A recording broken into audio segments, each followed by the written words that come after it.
అందరికీ నమస్కారం. నేను మీ లక్ష్మి. బీఆర్ఎస్ పార్టీకి సంబంధించి ఎమ్మెల్సీ కవితను సస్పెండ్ చేయడం జరిగింది. ఆమె యొక్క ప్రవర్తనను అండ్ మాట్లాడే తీరును బట్టి సస్పెండ్ చేశాము అని చెప్పి నోట్ అనేది జారీ చేశారు. అసలు ఆమె సస్పెన్షన్ వెనుక అసలు కారణం ఎవరు, దేని మూలంగా సస్పెండ్ చేశారు ఏంటి అనేది ప్రస్తుతం నాతో పాటుగా నటకుమార్ గారు ఉన్నారు. ఒకసారి మాట్లాడతాం. నమస్కారం సార్. ఈ సస్పెన్షన్ వెనుక అసలు కారణం ఎవరంటారు? ఎవరు ఉంటారో మరి దాంట్లో నాలుగు కుటుంబ గొడవలు, కుటుంబ పదవులు పిచ్చి, పదవులు కావాలి, ఆమెకి ఎంపీ కావాలి, ఈయనకి ఎమ్మెల్యే కావాలి, ఇలా మినిస్టర్ కావాలి. ఈ రాజకీయ ప్రేరేపత గొడవలే. ఇప్పుడు షర్మిలా గారికి జగన్మోహన్ రెడ్డి గారికి ఎందుకు వచ్చింది గొడవ? ఆస్తులు అవ్వచ్చు, పార్టీ అవ్వచ్చు. ఇక్కడ కేటీఆర్ గారికి ఇక్కడ ఎందుకు వచ్చింది గొడవ? ఇది అవ్వచ్చు. లిక్కర్ కేసులోనే అరెస్ట్ అయినందుకు వాళ్ళు పరుగు పోయిందని కేటీఆర్ గారు అనుకుంటారు. లిక్కర్ కేసులో నన్ను ముంచేశారని చెప్పి ఆమె అనుకుండొచ్చు. ఇంకా అక్కడి నుంచి విధి విధాలుగా కేసులు గ్యాప్లు వస్తున్నాయి. కవిత గారు అంటే ప్రాణాది ప్రాణమైన బాగా ఇష్టం, అంటే వాళ్ళకి కేసీఆర్ గారికి. మరి కేసీఆర్ గారు ఎందుకు దూరం పెట్టారు? ఇప్పుడు ఆ రోజు నుంచి ఈరోజు దాకా దగ్గరికి కూడా రానివ్వట్లేదు కనుక గ్యాప్ అనేది పెరుగుతూ ఉంది. అలాగే అన్నదమ్ములతో అన్నయ్యతో గ్యాప్ పెరిగింది, బావతో గ్యాప్ పెరిగింది, సంతోష్ గారితో గ్యాప్ పెరిగింది. ఇప్పుడు అందరూ నేను ఒకటే అడుగుతా, పార్టీ నుంచి ఆమెను సస్పెండ్ చేశారా లేకపోతే ఇంకొకరు సస్పెండ్ చేశారా? పార్టీ టీఆర్ఎస్ అంటే టీఆర్ఎస్ పార్టీ తెలంగాణ రాష్ట్ర తెచ్చే పార్టీగా, తెలంగాణను కాపాడే పార్టీగా మరి నిలబడిన పార్టీ. ఈరోజు ఆ రోజు వీళ్ళందరూ ఆస్తులు ఎంత? ఈరోజు ఆస్తులు ఎంత? పార్టీ పెట్టే స్టేజ్కి వచ్చేసారంటే ఎంత? కేసీఆర్ గారు పార్టీ పెట్టేటప్పుడు మాకు తెలుసు ఆయన ఎంత కష్టపడ్డాడో, ఎంతమంది ఆయన సొంత ఏదైనా ఉన్న కొంత కాస్త కోస్త దాంట్లో అమ్మి చేద్దాం అన్నంత ఆలోచనతో ఆయన వస్తప్పుడు ప్రపంచం అంతా కూడా తెలంగాణ కోసం నిలబడిన వ్యక్తిగా ఆయనకి ప్రతి ఒక్కరు డొనేషన్స్ అనేది విపరీతంగా డొనేషన్స్ ఇచ్చారు.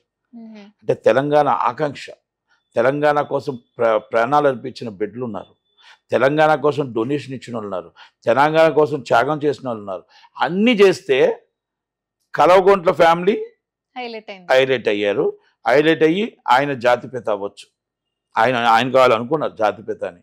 తెలంగాణలో ఈరోజు మనం ఏం చేస్తున్నాం, ఏం చేసాం అనేది మనం తీసుకుంటే గొడవంతా వాళ్ళ కుటుంబం గొడవను రోడ్డు మీద తెచ్చుకున్నారు. ఇక్కడ ఆల్రెడీ కేసీఆర్ గారిని ఎవరు ఏదైతే చూపలేరు. నాకు తెలిసిన ప్రకారం ఆయన 100% ఏ ఒక్క అవినీతి జరగద్దు అని నేను చెప్పగలుగుతాను. ఎందుకంటే ఆయనతో నాకున్న ఒక 30-35 సంవత్సరాల అనుబంధంతో ఆయన నిజంగా సంపాదించాలి అనుకుంటే ఆనాటి రవాణా శాఖ మంత్రిగా ఉన్నప్పుడు కానీ, ఆనాటి నందమూరి తారక రామారావు గారి ఎమ్మెల్యేగా ఉన్నప్పుడు కానీ ఎన్నో సింగిల్ విండో చైర్మన్ ఎన్నో చేసుకుంటూ వచ్చారు. రవాణా శాఖ మంత్రిగా ఈరోజు చంద్రబాబు నాయుడు గారు చెప్తున్నవి అన్నీ కూడా ఈ ఫ్లైఓవర్ ఇప్పుడు ఆయన వెళ్ళి బ్యాంకాంగ్ వెళ్ళి రవాణా శాఖ మంత్రిగా అన్నీ చేసి తీసుకొచ్చి ఈ డైరెక్షన్ చేస్తే ఇక్కడ ట్రాఫిక్ ఇలా తగ్గుతుంది అంటే ప్యారడైజ్ అవ్వచ్చు, ఇంకోటి అవ్వచ్చు. అప్పుడున్న ఫ్లైఓవర్స్ అన్నీ కూడా డిజైన్ చేసింది మొత్తం టోటల్గా చీఫ్ మినిస్టర్ గారికి చెప్పింది చంద్రశేఖరరావు గారే. అంటే చంద్రశేఖరరావు గారికి అంత మేధస్సు ఉంది. ఎందుకంటే ఆయన మేము 2011 దాకా పిన్ టు పిన్ కూర్చొని మాట్లాడుకుంటున్నప్పుడు ఆయన అంత మేధావి. ఆయన పరువుని పిల్లలు తీస్తారు అని అంటాను. అది సంతోష్ అవ్వచ్చు, అది ఈడవచ్చు, ఎవరు కేటీఆర్ గారు అవ్వచ్చు, కవిత గారు అవ్వచ్చు. ఎవరి కాలాలే బయట పెట్టుకుంటున్నారు. ఇప్పుడు గంటన్నరలో ఆమె ప్రెస్ మీట్ పెడుతుంది, ఉన్నవన్నీ బయట పెడుతుంది.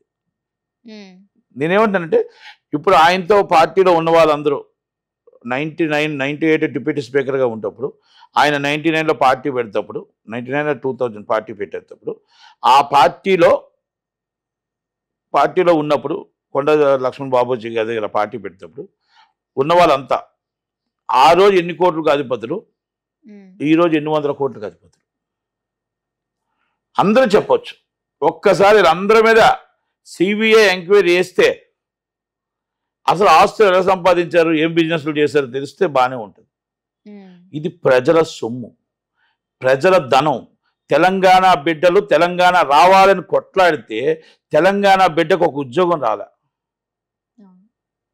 మీకు ఉద్యోగాలు వచ్చాయి, మీ ఆస్తుల కోసం కొట్లాడుకుంటున్నారు, మీ పదవుల కోసం కొట్లాడుకుంటున్నారు. ఆమె పదవి అడిగిందని ఆమెను సస్పెండ్ చేశారు.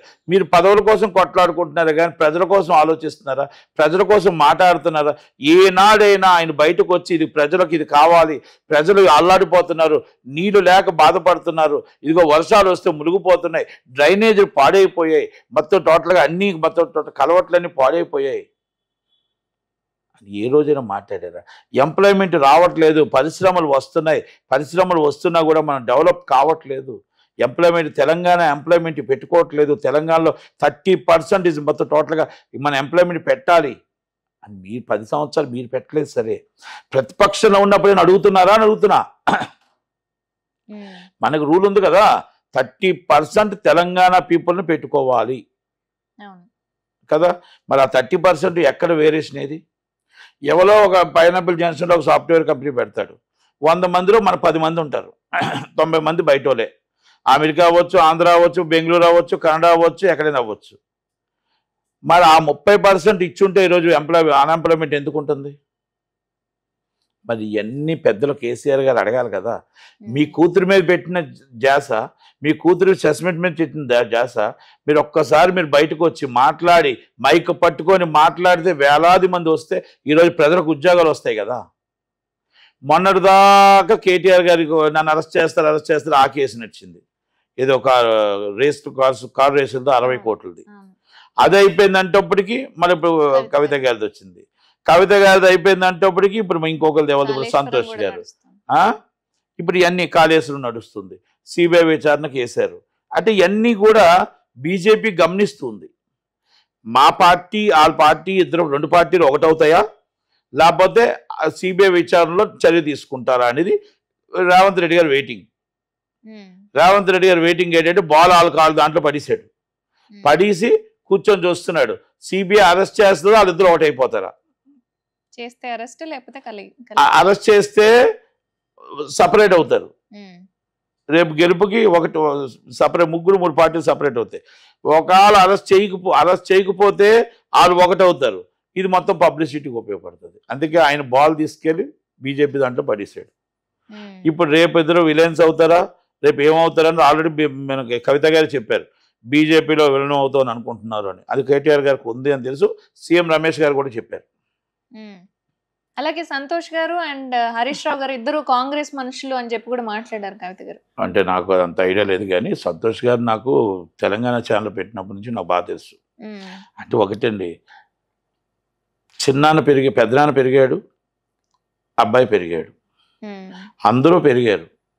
మామూలు కారు పోయే బెంచ్ కారు వచ్చాయి, బెంచ్ కారు పోయే రోడ్స్ రాయల్ వచ్చాయి, ఆస్తులు పోయే ఫ్లైట్ వచ్చాయి, ఓన్ ఫ్లైట్లు వచ్చాయి. ఈరోజు అంతా కూడా ఎవరైనా సరే సింగిల్ ఫ్లైట్. ఇది ఎవరిది సొమ్ము?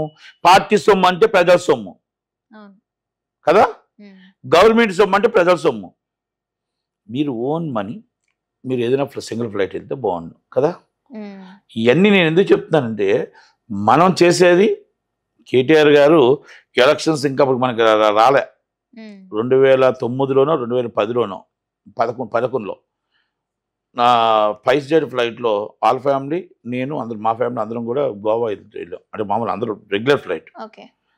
అంటే ఆ స్టేజ్ నుంచి సింగిల్ ఫ్లైట్కి వచ్చారు. అంటే సంపాదన ఎక్కడి నుంచి వచ్చింది? మనం ఎన్ని కంపెనీలు పెట్టాం, ఎన్ని ఇన్వాయిస్లు రేట్ చేసాం, ఎన్ని కంపెనీలు ఎన్ని 100 కోట్లు సంపాదించాం. రాజకీయం అంటే జీతం వస్తుంది కానీ రాజకీయం అంటే ఆస్తులు పెరుగుతాయా? రాజకీయం అంటే మనకి ఇచ్చే జీతంతో ప్రజల కోసం పనిచేయాలి కానీ మరి రాజకీయం అంటే 100 కోట్లు 1,00,000 కోట్లు ఎలాగొస్తాయి? Farm house ఎలాగొస్తాయి?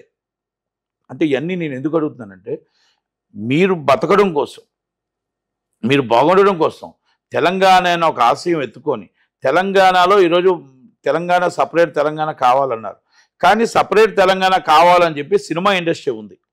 సినిమా ఇండస్ట్రీలో మాట్లాడిన దాకా తెలంగాణ బిడ్డలకు ట్రైనింగ్ ఇవ్వాలి, తెలంగాణ బిడ్డలు హీరోలు అవ్వాలి, హీరోయిన్లు అవ్వాలి, ఆర్టిస్టులు అవ్వాలి, ఎంప్లాయ్మెంట్ రావాలని చెప్పిన వాళ్ళు తెలంగాణ వచ్చిన తర్వాత మీకు మన సురేష్ బాబు గారు బ్రో అయిపోయాడు, సీతారావంశీ వీళ్ళందరూ బ్రోలు అయిపోయారు.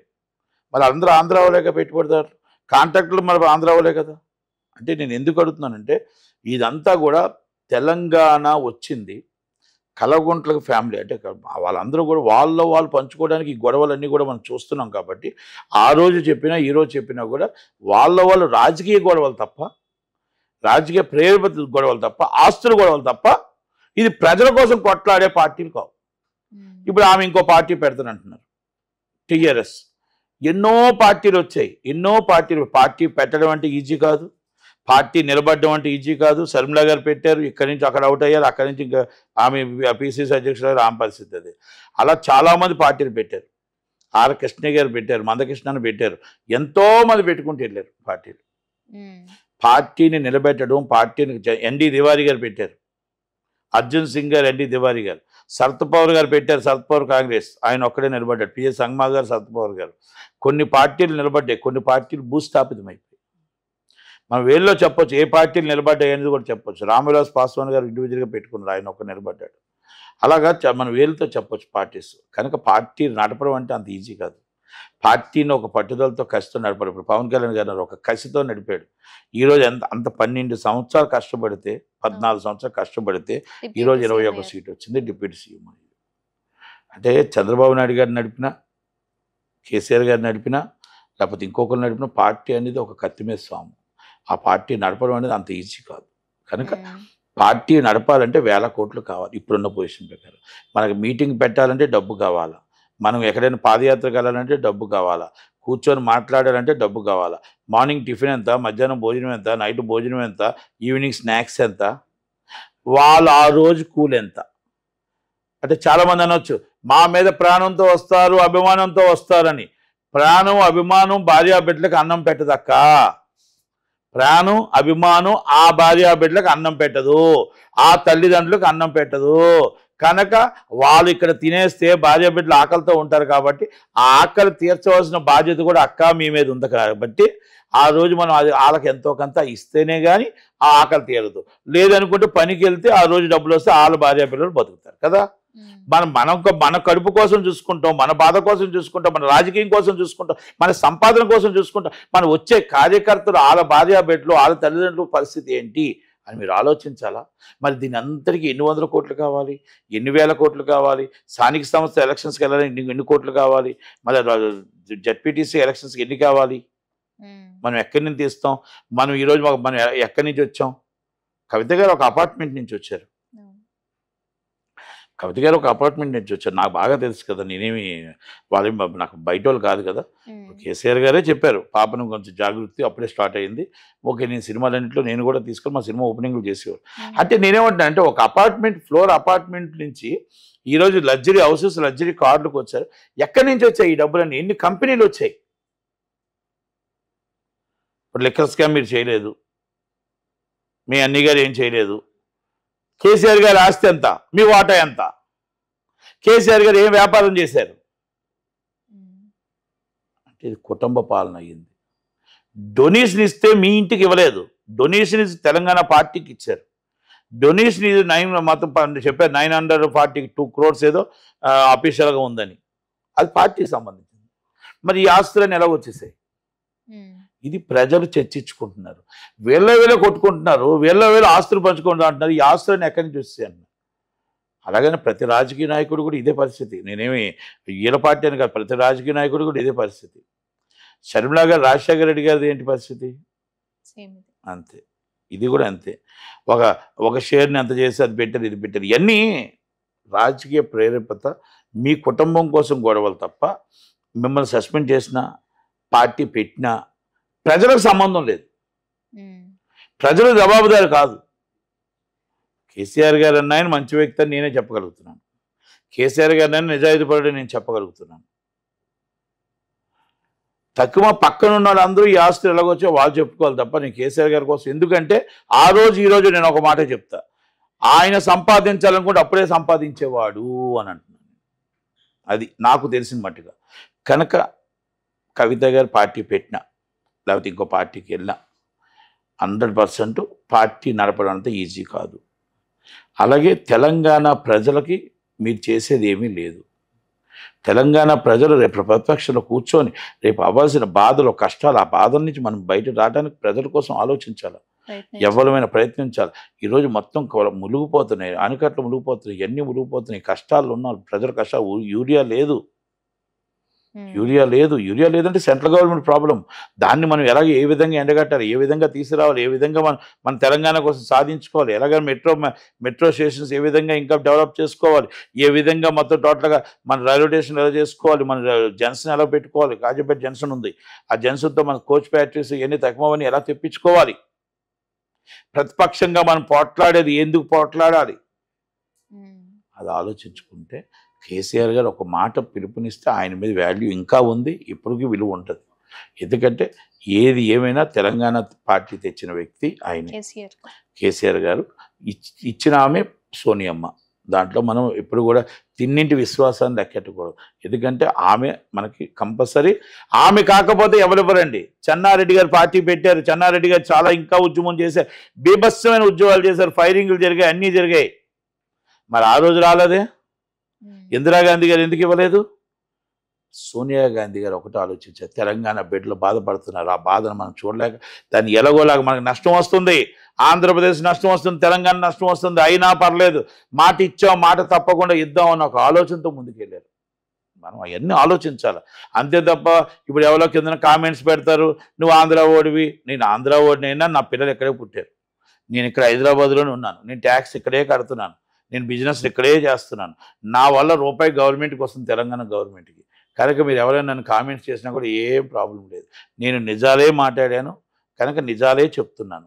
కనుక ఇప్పుడు ఈ గొడవల వల్ల తెలంగాణ ప్రజలకు ఏమైనా ఉపయోగం ఉందా? కనుక మనం తెలంగాణ ప్రజలకి ఎంప్లాయ్మెంట్ ఎంత రావాలి, ఏ విధంగా రావాలి, మనకి ఈ విధంగా మనం డెవలప్ అవ్వాలి. Develop is the country is Hyderabad metropolitan city. అంటే మెట్రోపాలిటన్ సిటీల్లో నెంబర్ 1 మనకు బొంబాయి తర్వాత హైదరాబాద్, అలాగే ఢిల్లీ, చెన్నై, అలాంటి సిటీ మనం డెవలప్ అయ్యి ఇంకా బాగా డెవలప్ అవ్వడానికి ప్రయత్నం చేయాలి తప్ప, దానికి సపోర్ట్ చేయడానికి కేసీఆర్ గారు రావాలి తప్ప. ఇప్పుడు మనం ఇప్పుడు మీ పార్టీలో మీరు కుటుంబం కొట్టుకొని చేసుకుంటే రాత్రి అంతా చర్చించారు, ప్రజల కోసం 1 గంట చర్చించారా? ప్రజల కోసం ఈ రాత్రి అంతా చర్చింటుంటే యూరియా ఎక్కడి నుంచి రావాలో, ఎలా రావాలో, మనం ఎలా కంట్రోల్ చేయాలో వచ్చేది కదా. ఆ రాత్రి అంతా మీరు కవిత గారి కోసం ఆలోచించే బదులు ఈరోజు మొత్తం టోటల్గా ప్రతిపక్షం ఏంటి, ఆ ప్రతిపక్షంలో కూర్చునేటప్పుడు ఇక్కడ మొత్తం బోర్డ్స్ ఏంటి, మొత్తం ఎందుకు మునిగిపోతుంది హైదరాబాద్? 10 సంవత్సరాలు మాకు చేత కాలేదు, మేము చేయలేకపోయాం.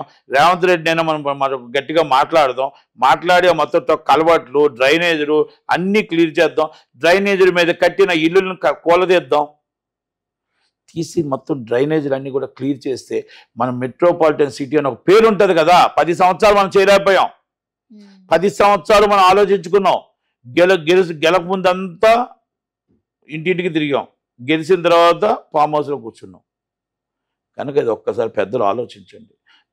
మీ పాపని మీరు సస్పెండ్ చేసిన కూతురు కాకపోదు, ఆ కొడుకు కాకపోవడం, మీ కుటుంబ ఆస్తుల గొడవలు, మీ కుటుంబ రాజకీయ పదవుల గొడవలు తప్ప ఇది ప్రజలకు పనికిరాదు, ప్రజలకు ఉపయోగపడదు.